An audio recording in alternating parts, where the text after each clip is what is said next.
Allahu Akbar, Allahu Akbar. Allah. Siapa saja yang mau mengamalkan 4 hal ini, maka dia termasuk ke dalam hamba-hamba Allah yang selalu mendapatkan hidayah Allah, petunjuk dari Allah, dan mereka adalah Asyhadu an la ilaha illallah.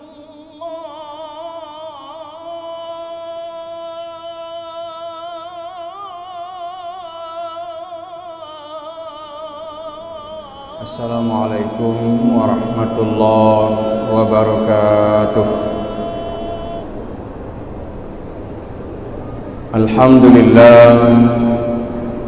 Alhamdulillahilladzi hadana ilal Islam wa nahana 'anil ma'asi wal asam. Asyhadu an la ilaha illallah wahdahu la syarika lah wa asyhadu anna Muhammadan 'abduhu wa rasuluh. Allahumma salli ala sayyidina Muhammad wa ala ali Muhammad wa sallim tasliman katsira.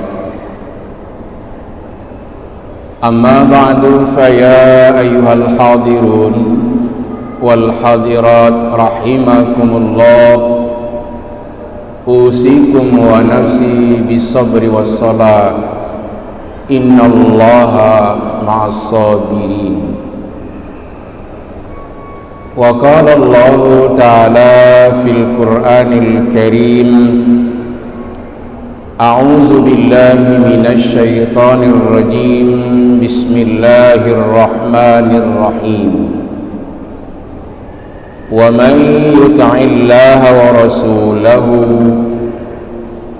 wa yakhshallaha wa yattaqhi faulaika humul faizun.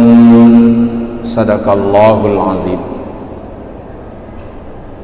Ma'asyiral muslimin dan muslimat jamaah Maghrib Masjid Raya Baitur Rahman, Banda Aceh,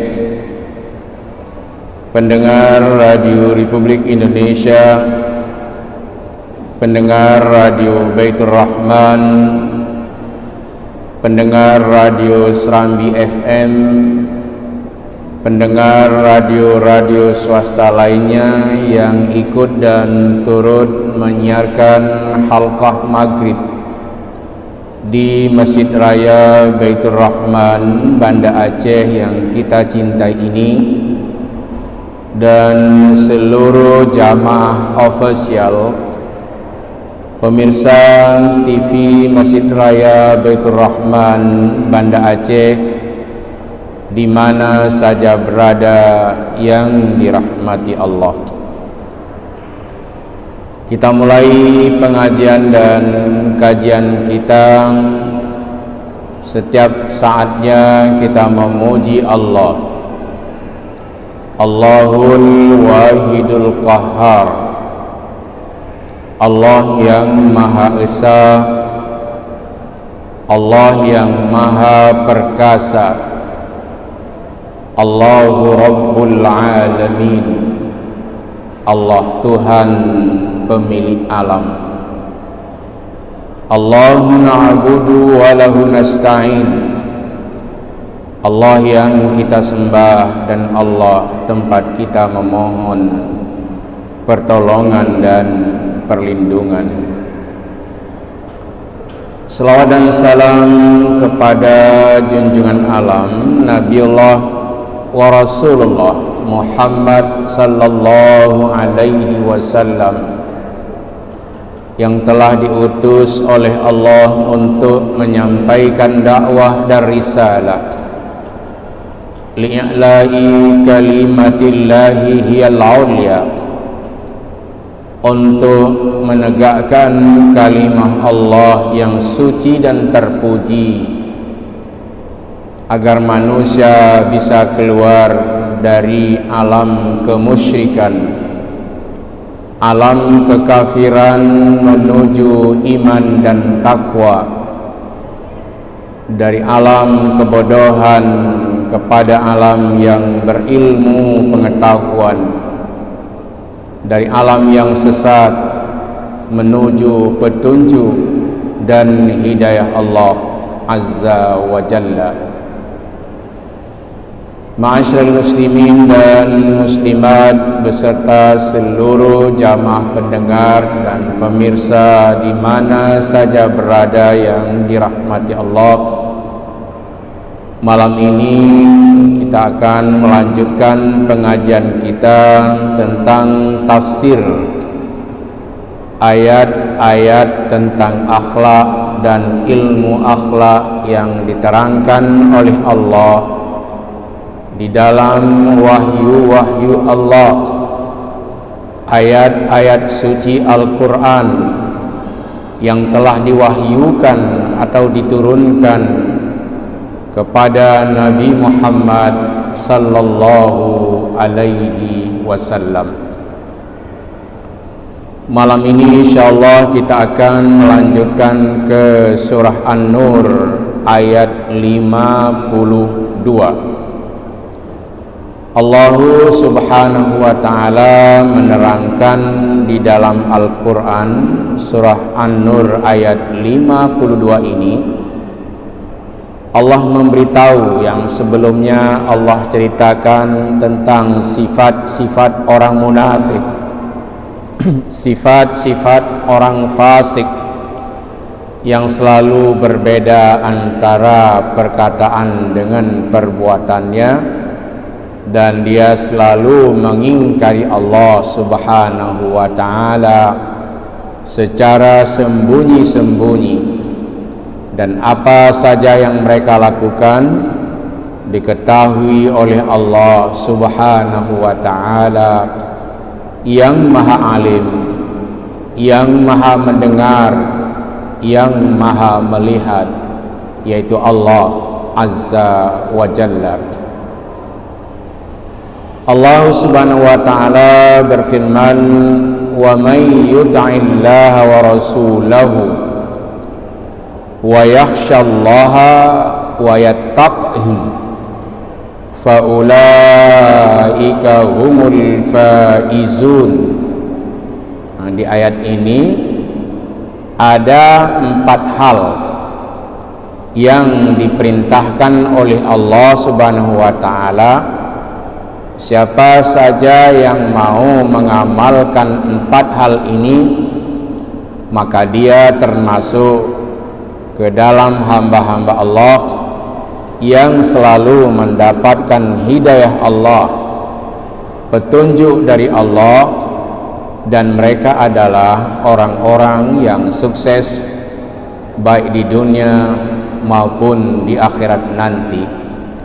Ulaika ala hudam min rabbihim wa ulaika humul muflihun.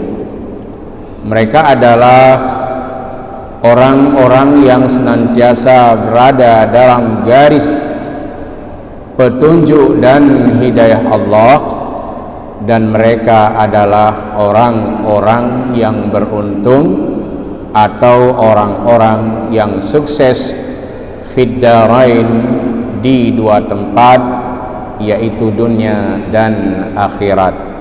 Siapa saja mereka? Di dalam surah An-Nur ayat 52 ini Allah menjelaskan. Yang pertama, wa may yuti'illaha wa rasulahu wa yakhshallaha wa yattaqhi. Siapa saja yang taat kepada Allah, itu yang pertama. Ini orang sukses menurut bimbingan Allah di dalam surah An-Nur ayat 52. Wa may yuti'illaha, siapa saja yang taat dia kepada Allah.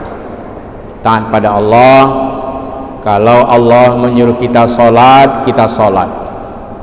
Kalau Allah menyuruh kita beribadah, kita beribadah. Kalau Allah melarang kita jangan melakukan maksiat, kita tinggalkan maksiat, itu adalah taat kepada Allah.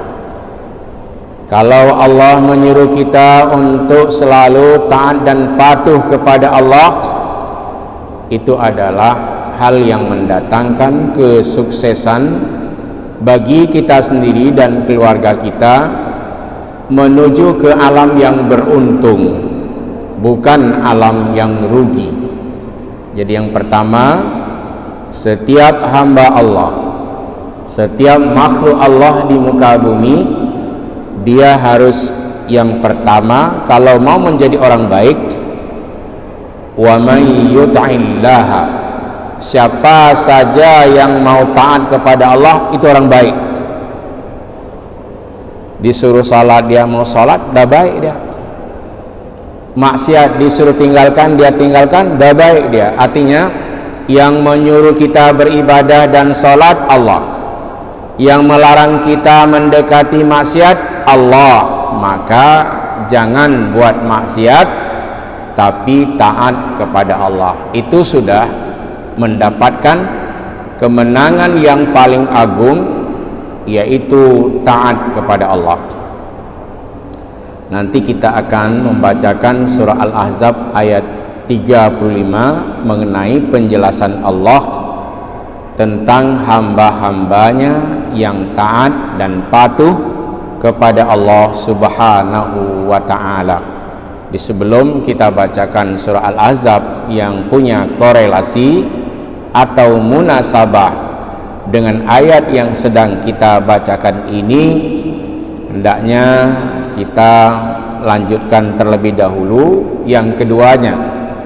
Jadi ada 4 yang sukses, yang unggul, yang istimewa, yang kumlot dalam kehidupannya.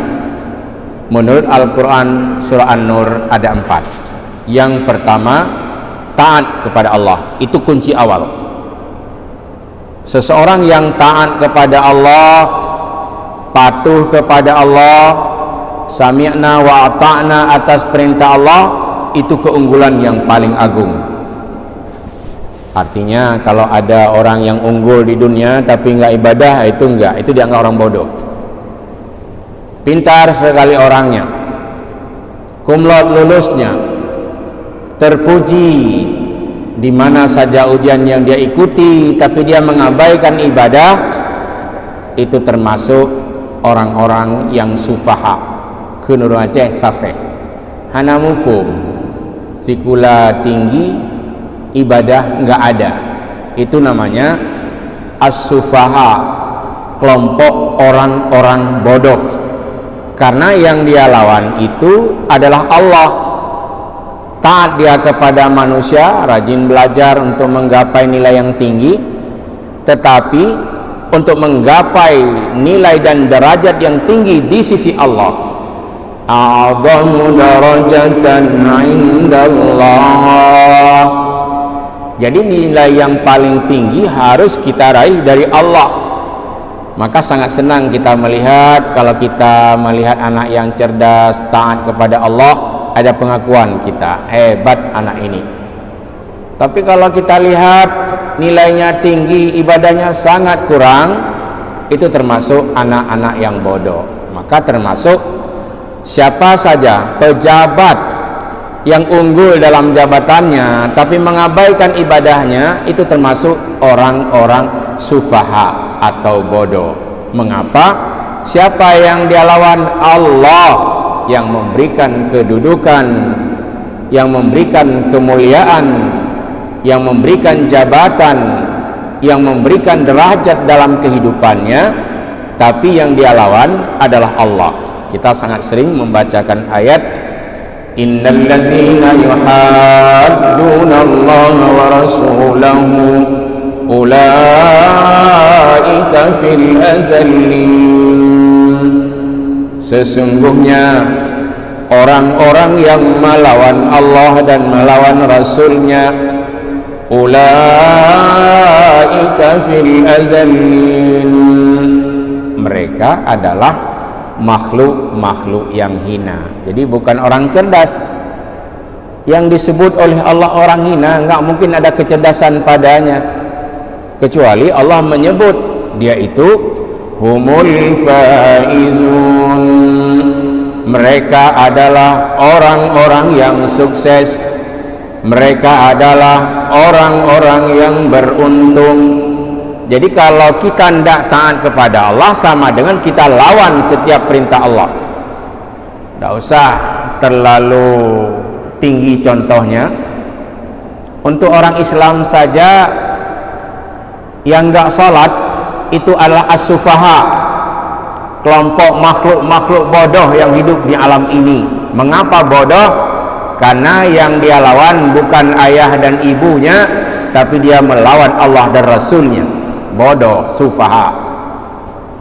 Nggak ada mujamalah, nggak ada basa-basi di dalam Al-Quran. Ketika Al-Quran berbicara tentang akhlak, tentang etika, tentang kehormatan seseorang itu terpelihara apabila dia memelihara perintah-perintah Allah di dalam kitab suci Al-Quran Al-Karim. Saya ulangi ayat yang saya baca tadi di surah Al-Mujadalah atau di surah Al-Mujadilah.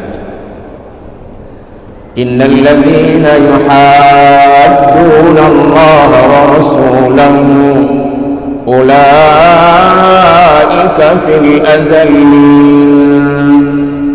Sesungguhnya orang-orang yang menentang atau melawan Allah dan melawan Rasulnya, ulaika fil azallin, mereka adalah makhluk yang hina. Azal di sini juga disebut makhluk yang bodoh. Kehidupannya di dunia tidak diperkirakan. Dia hanya bergerak seperti bahasa kita ini, mayat yang berjalan. Udah mati dia, tidak paham lagi, sudah tertutup matanya, sudah tuli telinganya, sudah tak paham lagi hatinya. Lahum qulubun la yafqahuna biha, mereka punya hati tapi nggak bisa lagi memahami. Yang saya sebutkan malam Rebu malam Kamis kemarin, orang kalau sudah fasik, kalau sudah munafik, kalau nggak mau taat kepada Allah, maka yang baik-baik tidak bisa masuk ke dalam hatinya, yang kotor-kotor tidak bisa keluar lagi dari hatinya. Itulah orang-orang yang makhluk yang hina. Ulaika fil azallin, mereka adalah makhluk yang hina. Jadi berbahagia kita kalau termasuk ke dalam hamba-hamba Allah yang ditinggikan posisi di muka bumi. Posisi itu bukan hanya jabatan, bukan hanya kedudukan, tapi kemuliaan yang dimiliki oleh seseorang itu adalah a'dhamu darajatan 'indallah. Posisinya, derajatnya sangat tinggi, sangat mulia, sangat agung di sisi Allah. Maka dia menjadi makhluk-makhluk yang mulia, bukan makhluk-makhluk yang bodoh dan hina. Maka kalau kita ingin mencari kemuliaan di dunia dan di akhirat, beribadahlah kita pada Allah, apapun pekerjaan kita. Saya selalu memberikan contoh dan tauladan kepada almarhum B.J. Habibie, orang yang sangat cerdas di dunia, orang Indonesia, orang ujung pandang. Dari Indonesia bisa buat pesawat, dibeli mahal oleh orang Jerman tentang gajinya, tapi dia mau berbakti di Indonesia. Seorang yang sangat cerdas dan dia sangat taat pada Allah, puasa Senin dan Kamis. Kemudian di luar negeri atau di Indonesia dia sangat selektif terhadap makanan-makanan yang dia makan. Karena memang ada petuah dalam Al-Quran, makan yang baik-baik kemudian beramal dengan amal yang soleh. Nah, ada dua juga, makan makanan yang baik-baik dan halal, kemudian di kehidupan di dunia ini kita berbuat dengan amal yang soleh. Kalau orang perempuan tuh yang solihah dalam kehidupannya. Jadi ada keberuntungan ada kebahagiaan, ada kemenangan dalam kehidupan kita ini apabila yang pertama yang harus kita utamakan dalam kehidupan di alam ini untuk bermanfaat di hari akhirat nanti, wa may yuti'illah, siapa saja yang taat kepada Allah, mereka itu beruntung. Yang kedua, taat kepada Rasul. Sejak Rasul-Rasul dahulu sampai dengan sekarang, coba lihat itu umat-umat yang ingkar kepada Rasulnya. Sejak masa Nabi Nuh saja kita lihat, karena setelah Nabi Adam ada Nabi Idris, ada Nabi Nuh. Mulai masa Nabi Nuh itu sudah mulai ada orang-orang yang ingkar pada Allah, bahkan menantang nabinya, menantang Allah, minta azab. Apa yang dilakukan? Dimusnahkan semuanya oleh Allah Subhanahu wa ta'ala. Demikian juga umat-umat berikutnya, umat Nabi Hud, umat Nabi Saleh yang dulu ingkar kepada Allah, semuanya dimusnahkan oleh Allah Subhanahu wa ta'ala karena mereka menghina dan melecehkan Rasulnya. Jadi tidak usah nyekun tayong hanapa lawan Nabi dan Rasul, belum ya lawan Allah, nggak akan bisa, nggak akan dibiarkan oleh Allah hidup nyaman dan aman, nggak ada. Sebenarnya sampai dengan sekarang ini, coba tanya pada orang Islam yang tidak salat, bahagiakah hidupnya? Tidak. Cuma mereka memelihara kebodohannya saja, memelihara kehinaannya saja. Tapi orang yang bisa, orang yang cerdas, dia selalu mencari kepintaran-kepintarannya dengan memelihara hukum-hukum Allah Subhanahu wa ta'ala. Yang berdosa taubat. Ini almarhum Ibnu Arhas meninggalkan suatu pesan yang sangat bagus. Beliau ini kawan dekat dari Ustaz Ghazali Abbas dan Ustaz Amir Hamzah. Bedah taubat si golong mati, si golong tajringan alam dunia. Bedah taubat si golong mati, si golong tajringan alam dunia. Si golong tasuk pakaian putih, si golong tae dalam kerendah. Si golong tasuk pakaian putih, si golong tae dalam kerendah. Hudip lam dunya wahai tungkubah, umpama tapio diukai raya. Hudip lam dunya wahai miwabah, ibarat tapio diukai raya. Ini yang dipesankan oleh beliau. Jadi sedih kita mendengarnya, tapi petuah-petuah orang Aceh sebenarnya itulah yang kita baca di Al-Quran. Wa anibu ila rabbikum, bertaubatlah kepada Tuhanmu. Kan sama ini pesan Ibnu Arhas. Beliau bukan ulama besar, ya seorang penceramah, seorang seniman, tapi petuah-petuahnya kalau kita lihat di dalam Al-Quran sangat menyentuh hati kita ini. Bedah taubat si golong mati, si golong mujringan alam dunia. Bedah taubat si golong mati, si golong mujringan alam dunia.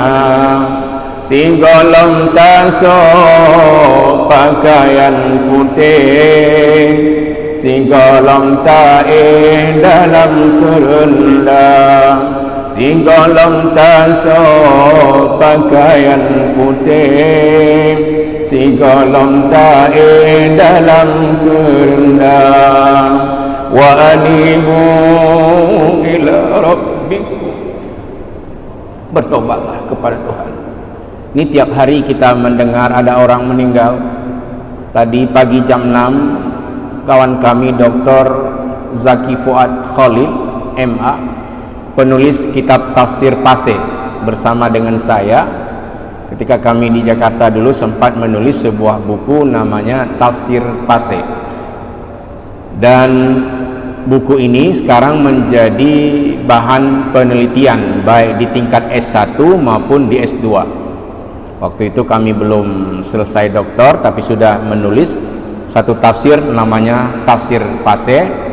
Menurut cerita Ustadz Haji Amir Hamzah, buku ini banyak dibaca, banyak dibeli di Malaysia dan di negara Brunei Darussalam. Itulah hasil karya kami. Berarti penulisnya ada 5 orang, 3 yang sudah meninggal dunia, Dr. Haji Talhas, Haji Mustafa Ibrahim, kemudian Dr. Zaki Fuad Khalil tadi meninggal dunia. Berarti penulisnya tinggal 2 orang lagi, yaitu Dr. Haji Hasan Basri MA, kemudian saya sendiri Dr. Haji Amfakir Muhammad. Semoga Allah beri keberkahan umur kepada kita semua sehingga bisa lahir tafsir-tafsir lainnya. Dan saya sedang menulis sekarang tentang tafsir al-hiwar, dialog atau ayat-ayat tentang percakapan di dalam Al-Quran.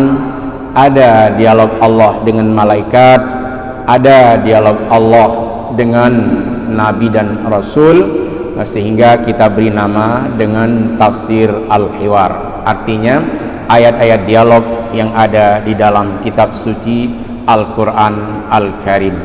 Jadi ayat yang sedang kita bahas ini, kapan kita taat pada Allah, kapan kita taat kepada Rasul? Menurut ayat Allah sebelum meninggal, sebelum kita ini dipanggil menghadap ilahi Rabbi. Maka malam ini saya mencoba untuk mengangkat pesan-pesan dari seorang hamba Allah yang soleh, Haji Ibnu Arhas ini. Saya sedih mendengarnya. Bedah tantang bat si golom mati, si golom mejringan alam dunia. Bedah tantang bat si golom mati, si golom mejringan alam dunia. Si golom tasok pakaian putih, si golom taih dalam kerendam. Wa anibu ila rabbikum wa aslimu lahu min qabli an ya'tiyakumul azab summa la tunsarun. Kembalilah kepada Tuhanmu. Apa makna kembali? Taubat kamu sebelum mati supaya Allah menerima taubatmu. Dan Islamlah secara benar. Wahai umat Islam yang sedang menyia-nyiakan salat, salatlah. Nanti Allah beri batas. Min qabli an yatiyakumul azab summa la tunsarun. Sebelum Allah mendatangkan azab dan bencana, dan kalau itu sudah datang kamu tidak bisa tertolong lagi. Maka jangan kita melawan Allah, jangan kita melawan Rasul. Siapa saja yang melawan Allah, yang melawan Rasul, maka dia bukan orang mulia. Ulaika fil azallin. Mereka adalah makhluk-makhluk yang hina, makhluk-makhluk yang dianggap bodoh oleh Allah Subhanahu wa ta'ala. Jadi yang pertama, kalau mau jadi sukses, taat kepada Allah.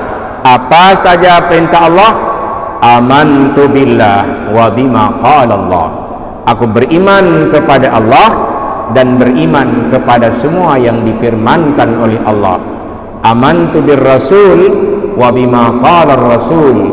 Aku beriman kepada Rasul dan beriman kepada sabda-sabda Rasul. Itu sudah yang kedua.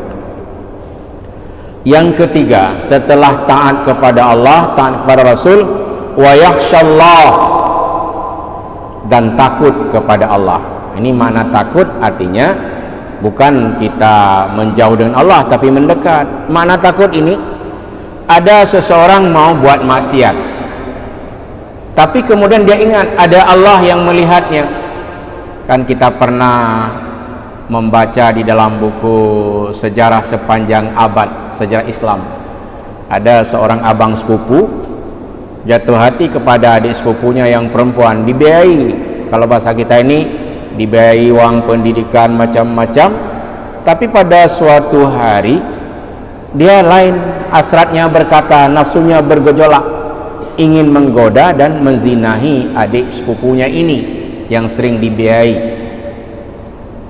Si perempuan ini mau menolak, jasanya sudah banyak, tapi apa kata si wanita ini ketika mereka sudah sangat berhasrat untuk bercinta?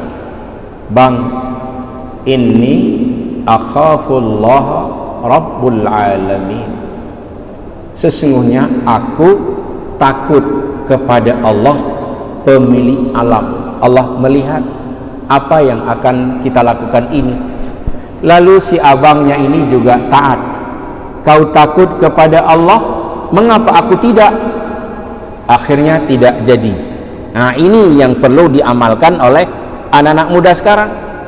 Coba lihat bagaimana hebatnya Zulaikha, cantik jelita, ingin menggoda Yusuf alaihissalam. Waktu itu Yusuf belum jadi nabi, usia masih 18 tahun. Lama tinggal di rumah raja, istri raja ingin menggodanya. Apa jawab Yusuf? Qala inni ma'azallah, aku berlindung kepada Allah, aku takut kepada Allah. Akhirnya dia lari. Zulaikha pun mengejarnya. Meskipun Zulaikha menuduh bahwa Yusuf menggodanya, tapi Allah yang maha memelihara tetap memelihara orang yang taat kepada Allah dan taat kepada ayahnya sebagai seorang nabi dan rasul, namanya Ya'qub alaihissalam, dan menghormati suami dari Zulaikha yang sangat berjasa, yang sangat baik kepada Yusuf. Yusuf akhirnya lari, meskipun dituduh sudah berselingkuh dan berzina, tapi Allah yang membelanya. Allah yang membela orang-orang yang berbuat benar. Maka dalam gelap pun kita harus taat pada Allah. Di tempat yang jauh harus taat pada Allah. Misalnya kita ini orang Aceh, jangan nanti di Aceh taat, di luar Aceh nggak taat lagi. Nggak boleh. Jadi dimanapun kita berada, taat kepada Allah dalam bentuk wa yakhsyallah, takut kepada Allah.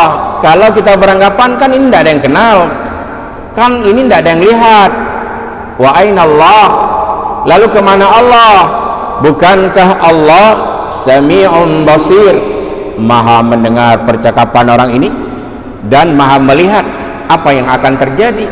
Orang yang beriman akan terhalang kejahatan dengan keimanannya, tapi orang yang enggak beriman, dia mencintai maksiat kepada Allah subhanahu wa ta'ala. Jangan berzina. Allah buka peluang, nikah, nikah, nikah, nikah. Jangan berzina, karena zina innahu kana fahishatan wa sa'a sabila. Zina itu jalan yang paling buruk dan jalan yang paling keji. Nya keraceh luat tu. Luat. Perluatnya jijik, jijik, jijik, jijik, jijik. Maka disuruh kita untuk mencintai yang halal dan membenci yang maksiat. Inilah yang disebut dengan wa yakhsyallah, takut kepada Allah. Ini kalau kita takut kepada Allah dimanapun kita berada, selalu menjunjung tinggi hukum-hukum Allah. Anak yang cerdas, saya sudah mungkin 2 kali saya sebutkan di sini. Kalau dia pergi merantau, dia cari pertama masjid. Untuk apa cari masjid? Bukan hanya untuk kencing, bukan hanya untuk ke toilet, tapi untuk sholat. Di masjid dia mulai bersahabat dengan kawan-kawannya sesama jamaah, dan kemudian Allah menunjukkan kepadanya sahabat yang beriman dan bertakwa kepada Allah subhanahu wa ta'ala. Bahkan di dalam hadis pun Nabi memberikan petunjuk, la tusahib illa mu'minan wa la ya'kul ta'amaka illa taqiyun. Jangan kamu bersahabat kecuali dia seorang yang beriman, dan jangan kamu traktir makananmu kecuali dia seorang yang bertakwa. Maka yang keempatnya setelah takut pada Allah, wayat taqhi, dia bertakwa kepada Allah. Faulaika humul faizun. Kalau mau beruntung, taat pada Allah, taat kepada Rasul, takut kepada Allah, bertakwa, dan mereka itulah orang-orang yang beruntung. Maha benar Allah dengan segala firman-Nya. Amin ya mujibas sailin. Hadanallah wa iyyakum ajma'in. Wassalamu alaikum warahmatullahi wabarakatuh.